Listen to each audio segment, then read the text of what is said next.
Tous, bienvenue dans votre émission La Réunion Léla. La question, c'est notre regard. Comment on voit les choses à 15 ans, à 25, à 40, à 50 ou 55 et plus encore. Comment on voit les choses? C'est comme si vous faites un jus de fruits, vous le buvez à 15 ans, et ça a un goût. À 25 ans, ça a un autre goût. À 30 ans, qu'est-ce qui change? C'est le goût du fruit ou c'est notre regard? On va poser la question à Guy Roger en zone libre.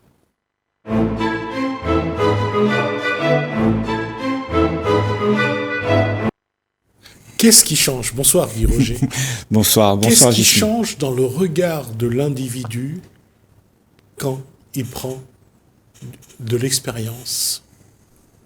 Je pense que rien ne change. Mais son regard, effectivement, qui est doté de ce qu'il a vécu, des expériences qu'il a eues, donc il a créé sa petite conclusion, et il regarde à chaque fois avec les conclusions du passé. En fait, rien ne change, mais nous croyons qu'il faut toujours répéter les mêmes choses. Et quand nous voyons les choses avec la même idée, eh ben, ça ne change pas. Vous faites un rougail saucisse, vous prenez les mêmes ingrédients. La viande, déjà, ça ne sera pas pareil, je suppose, par le goût. Pas parce que la viande est différente, parce que vous allez le voir différemment. Les ingrédients ne changent pas. Et vous allez faire ce rougail saucisse.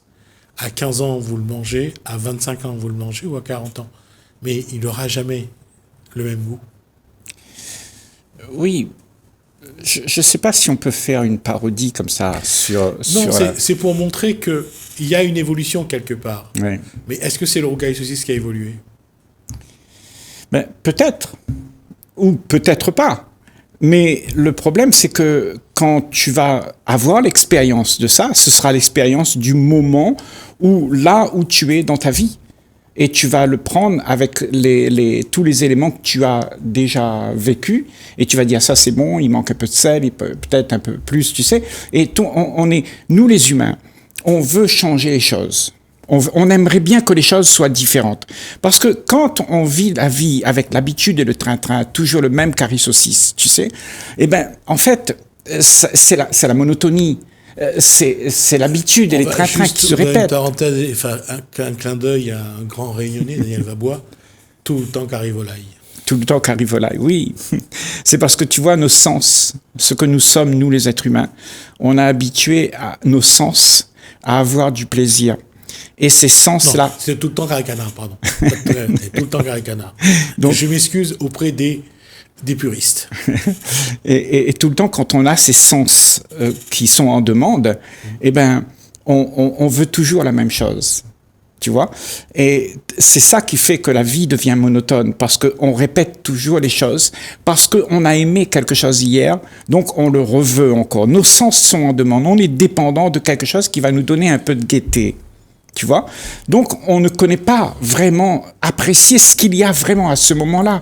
Donc, peut-être qu'il y a un goût qu'on a raté. Tu comprends? Mais on ne l'a pas vu parce qu'on a répété comment on aimait ça hier. Donc, on n'est pas assez sensible pour voir la différence. En fait, la question, elle est la même. Puisqu'on a, j'allais dire, flirté avec le sujet de l'amour. Comment vivre avec quelqu'un pendant 30, 40, 50, 60 ans, 70 ans pour certains. D'accord? On sait que les deux individus vont évoluer aussi. Oui. Mais on va quand même avoir la même personne. Comment faire pour regarder cette personne dans l'habitude, mais en même temps en essayant d'inclure quelque chose de nouveau? Alors, si tu inclus quelque chose de nouveau dans la relation, il n'y a plus l'habitude. L'habitude et le train-train disparaît. Parce que c'est ça le problème avec les couples, avec les relations, c'est que l'habitude persiste et on veut continuer comme d'habitude. Chérie, j'arrive, tu mets le plat sur la table et j'arrive, je mets les pieds sous la table et tu me sers. C'est là le paradoxe. Donc, il y a les habitudes qu'on veut garder, il y a les choses qu'on veut, il y a les nouveautés qu'on veut avoir pour que ça soit toujours avec de l'émotion. Oui, mais avec tu peux du pas faire les piquant. deux en même temps, Gismi. Bah, Si tu veux garder les habitudes Ouais. et que tu veux quelque chose de neuf, il y a quelque chose qui meurt. Donc les habitudes et les train-train doivent mourir pour qu'il y ait quelque chose de neuf. On peut pas faire les deux. Et c'est paradoxal, parce que tu vas être en conflit avec ce que tu veux et ce qui existe. Ce qui existe, c'est la vie qui coule d'instant en instant. Et tu peux pas faire une habitude de ça. Et ce que toi tu veux garder tes habitudes. Donc tu es en conflit avec la vie qui coule à travers toi. Donc il y a quelque chose qui empêche la vie de couler. Alors, c'est ça aussi le paradoxe entre l'évolution, pour ceux qui veulent évoluer, et celles qui se raccrochent à des habitudes ou des traditions Oui, qui les permettent d'être rassurés, exact. permet de ne pas de se dire le monde d'avant est toujours là. Oui, C'est mais il faut qu'il l'abandonne. c'est ça. Et ça, c'est la chose la plus difficile pour nous, chaque être humain sur la planète. On ne veut pas abandonner nos réconforts, nos petites traditions, nos petites choses. Et pour ça, ça doit continuer pareil. On le dit à nos enfants, fais ça. Parce que c'est comme ça, c'est bien. Tu vas à l'école, apprends bien, tu auras une belle voiture. Mon père m'a dit de le faire comme ça. Moi, je te dis de le faire comme ça.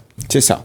Et donc, tout le monde, on est habitué à répéter ce qu'on nous a dit de faire. C'est-à-dire, on a une mémoire ancestrale qui nous a été léguée, on a hérité de tout ce qu'on nous a dit, et bien, on répète tout ce qu'on nous a dit. Et on ne fait rien d'autre que ça. Parce que c'est trop dangereux. On ne connaît pas. Et c'est ça la question, justement, pour ceux qui essayent de changer, justement, d'évoluer, de faire que le passé, non pas d'effacer le passé, mais d'essayer de construire le présent et l'avenir d'une façon mieux adaptée. Mais c'est-à-dire adapté à aucun passé, tu vois. Le présent doit être vécu comme il est. Il n'y a pas d'autre chose que le présent. Là-dedans, il n'y a pas de passé, il n'y a pas de futur. Donc tu dois l'accepter comme il est. Tu vois. Le problème, c'est que c'est fait. Les choses qui se passent, on les accepte pas. On aimerait plus de sécurité, plus de gaieté. Donc on fait en sorte qu'on vit toujours ce qu'on aimerait vivre. Et je vais faire quelque chose de, juste pour rigoler, mais de très paradoxal. On veut garder son petit confort du passé, et en même temps on se dit on veut changer. C'est un vrai paradoxe. Ben, c'est-à-dire qu'on veut... C'est quoi changer ? Tu sais, regarde, quelqu'un qui fume. Évoluer alors. Oui, quelqu'un qui fume, ok ? Il veut arrêter de fumer, parce que il y a quelque chose dans sa tête qui lui dit c'est pas bon.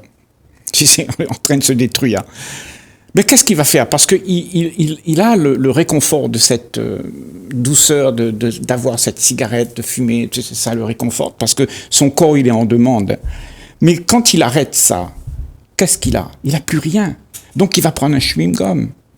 Tu sais, le changement, c'est, pour moi, à mon sens, c'est quelque chose de radical. Ça s'arrête. Ça s'arrête, tout simplement. Arrête. Et vis la vie qu'il y a. Et c'est-à-dire, quand tu as vu le mensonge, et que tu sais que c'est un mensonge, mais tu l'abandonnes. Mais comment abandonner, même si c'est un mensonge, quelque chose dans laquelle la personne se sent bien. La personne a fini par s'adapter, Oui. par trouver ce qui lui plaît, Oui. même si c'est un mensonge. Et combien d'entre nous vit dans des mensonges Oui. parce que ça nous convient et que ça nous rassure. C'est ça. Et ça nous rassure parce que, tu vois, quand tu regardes le monde est un gros mensonge que tu as adopté. On t'a dit des choses qui sont pas vraies et tu crois que c'est ça qu'il faut faire. Et c'est devenu une vie médiocre qu'on a accepté de vivre médiocrement sans savoir qu'il y a quelque chose au-delà de tout ça. Parce que tu es resté coincé, prisonnier de ton propre désir d'être bien. Ce bien-être que tu veux va détruire les uns et les autres parce que chacun regarde midi à sa porte. Chacun veut le bien-être, chacun veut midi à sa porte, chacun veut sa sécurité. Et comme ça, on a fait une planète où, au bout de tout ça, il y a la guerre. Il va se poser un problème. J'ai commencé l'émission sur un thème parce que je voulais arriver à ça. c'est que après 2 ans de Covid, 2 ans où nos vies ont forcément changé, comment pour certains d'abord abandonner, sortir de ce carcan qui s'est mis en place et qui aujourd'hui les emprisonne. Il y a des gens qui veulent plus trop sortir de chez eux, il y a ceux qui ont pris d'autres habitudes. La question, c'est comment se guérir de ces 2 ans de psychose, de traumatisme, d'habitude peut-être. Comment faire, qu'est-ce qu'on peut proposer à cette population qui, si aujourd'hui elle se sent mal, comment sortir de ces 2 ans qui ont j'allais dire, construit une prison dans laquelle ils sont aujourd'hui? Tu sais, le monde aujourd'hui est rempli de peur. On fait tout pour que les gens ont peur. Il y a la guerre, on t'explique qu'il va y avoir la guerre, fais attention, et tout le monde, tu vas mourir si tu ne fais pas le vaccin, et tout ça, ça te fait peur, ça donne un sentiment de malaise à celui qui vit sur cette planète. Donc quand il a peur, il devient dépendant de celui qui donnera la solution. Mais personne n'a la solution. Donc on te fait seulement croire qu'il y a une solution, mais il n'y en a pas de solution. La solution, c'est toi-même. Quand tu sortiras de tes peurs, alors tu verras les choses telles qu'elles sont. Et c'est ça notre problème, c'est que nous n'avons pas sorti de nos peurs. Et donc, pour sortir de cette emprise du Covid, il faut réaliser qu'il y a un gros mensonge derrière tout ça. Et que toi, tu es maître de ta vie. C'est pas là-bas qui est maître de ta vie. On te donne l'impression que eux, ils sont maîtres de ta vie. Mais c'est toi qui dois prendre les avants et être souverain de ce que tu es, pas de ce que quelqu'un aimerait que tu fasses. Oui, mais quand pendant 2 ans, un jour, on donne une information, on dit il faut faire comme ci, après on change, il faut faire comme ça. Pendant 2 ans où la vie de chaque individu a été rythmée par les décisions supérieures, comment après sortir de cette habitude, comment sortir de cette prison qui a été construite, bien construite d'ailleurs, par l'information et la communication, comment faire pour se libérer et aller finalement en zone libre? À mon sens, on est toujours prisonnier. Parce que depuis Jules César, on a fait ces choses. C'est les 2 ans qu'on vit là. Il y a d'autres années qui ont été vécues de la même manière. L'Empire Rome, il a opprimé les gens. Et les gens, ils ont cru que c'est comme ça qu'il fallait vivre. Aujourd'hui, on t'opprime, on te dit, va te faire vacciner, autrement tu seras malade, blabla. On te fait peur. Toute la vie, on te fait peur. Alors, je crois que la sortie de ça, c'est seulement quand toi, tu commences à voir que tout ça, c'est un mensonge. Tant que tu n'as pas vu le mensonge d'hier, tant que tu crois, eh bien, tu auras de l'espoir que quelqu'un viendra te sauver de ta peur. Tu comprends? Et la peur, justement, t'empêche de réfléchir. Quelqu'un qui a peur, Jismi, comment il fait pour aimer? Il ne peut pas. Quelqu'un qui a peur, il est occupé avec son problème. Il ne peut pas aimer quelqu'un. Donc, pour aimer, pour vivre ensemble, il faut qu'on arrête d'avoir peur. Et quand tu n'as pas peur, alors tu es rationnel. Tu accueilles l'autre tel qu'il est. Tu vois? La peur, c'est quelque chose qui se passe quand tu as peur que quelque chose arrivera. Mais la vraie peur, on a besoin de l'adrénaline pour pouvoir se protéger, bien sûr. Mais quand tu as peur de quelque chose qui n'est pas là et que tu as peur et tu vis toute ta vie avec ça, mais t'es dans un carcan, là. Justement, c'est comment envoyer une information à cette population qui, depuis 2 ans, s'est laissée... Malheureusement, la population n'avait pas le choix. Il y avait le Covid, il fallait suivre les règles du gouvernement. Comment aujourd'hui sortir de cette prison? Mais déjà, dis-toi bien que quand tu dis aux gens qu'ils n'avaient pas le choix, ils avaient le choix. On a tous le choix, toujours. Le choix, c'est que on n'a pas le choix que de s'aimer les uns les autres. Si on veut être heureux, si on veut être libre, la seule chose qui nous est donnée, c'est de nous aimer. On n'a pas le choix. Là, c'est vraiment un paradoxe. Bien sûr. Si on n'a pas le choix. Non, mais non, on n'a pas le choix dans le sens où, qu'est-ce que tu vas faire si tu veux être heureux? Tu veux être heureux, ben t'as pas le choix que d'aimer. Autrement, on pourra pas le faire. Parce que, en fait, on a des choix. Et le choix qu'on a, c'est de haïr. Alors, est-ce qu'on peut éliminer ce choix de haïr, mais juste d'aimer, d'être ce que tu es? Parce que ce que tu es, quand tu as pas peur, ben c'est ce que tu fais. Tu aimes. Tu prends le temps de voir le petit oiseau qui prend son envol, et tu aimes. Tu aimes pas. L'amour, c'est pas. L'amour n'aime pas un objet. L'amour n'a pas un objet à aimer. L'amour aime, c'est tout. Il n'a pas de condition. Il aime parce que c'est l'amour. Et ce que tu es, c'est un paquet d'amour. Mais tu es entraîné ta tête a été conditionnée à ne pas faire ça, à faire autre chose parce que tu veux te protéger. Il y a quelque chose là qui veut se protéger. Moi, avec ma maison, mes affaires, mon petit confort. Et ça, ce moi-là, il réside dans la peur. Il veut pas sortir de cette petite bulle-là. Il a peur d'être en danger.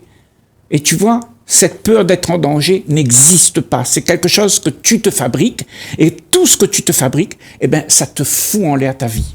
Et la vie de tes amis, de ta famille, de ton pays.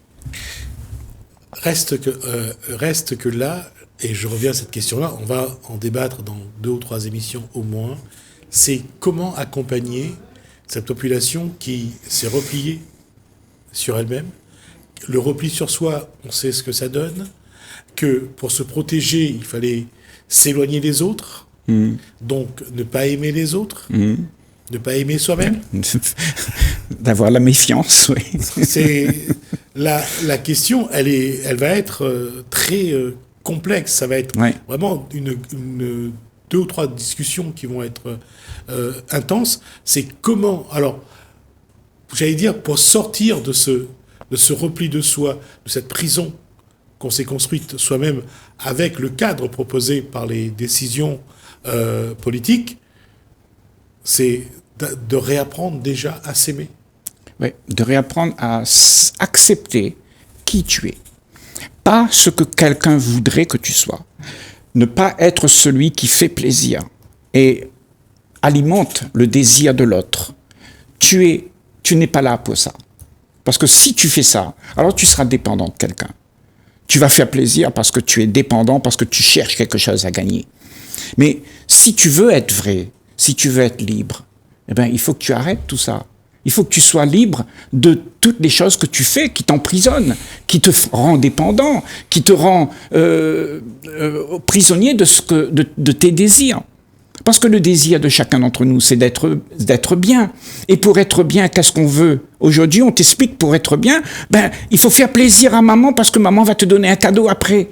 Il faut faire plaisir parce que le gouvernement va pouvoir te donner quelque chose. Tu vois, tu fais ton vaccin, fais plaisir, donne le vaccin et tu seras mieux.